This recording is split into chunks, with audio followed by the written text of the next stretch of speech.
Today we are going to talk about cardiopulmonary bypass. The optimum conditions for cardiothoracic surgery have traditionally been regarded as a still and bloodless surgical field. Cardiopulmonary bypass, CPB, provides this by incorporating a pump to substitute for the function of the heart and a gas exchange device, the oxygenator, to act as an artificial lung. CPB thus allows the patient's heart and lungs to be temporarily devoid of circulation and respiratory and cardiac activities suspended so that intricate cardiac, vascular, or thoracic surgery can be performed in a safe and controlled environment. Venous blood is drained by gravity into the reservoir via a cannula placed in the right atrium or a large vein, pumped through the oxygenator and returned into the patient's arterial system via a cannula in the aorta or other large artery. The tubing in the CPB circuit interconnects all of the main components of the circuit. A variety of materials may be used for the manufacture of the tubing. These include polyvinyl chloride, PVC, by far the most commonly used, silicone, reserved for the arterial pump boot, and latex rubber.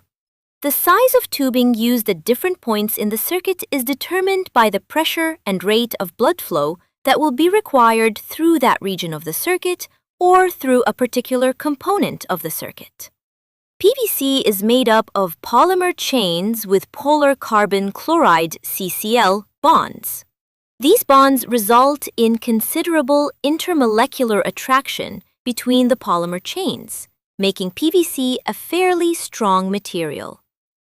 The feature of PVC that accounts for its widespread use is its versatility. On its own, PVC is a fairly rigid plastic, but plasticizers can be added to make it highly flexible.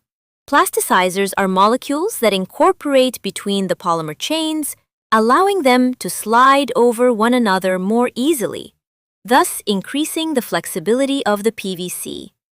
However, one disadvantage is that PVC tubing stiffens during hypothermic CPB and tends to induce spallation, that is, the release of plastic microparticles from the inner wall of tubing as a result of pump compressions.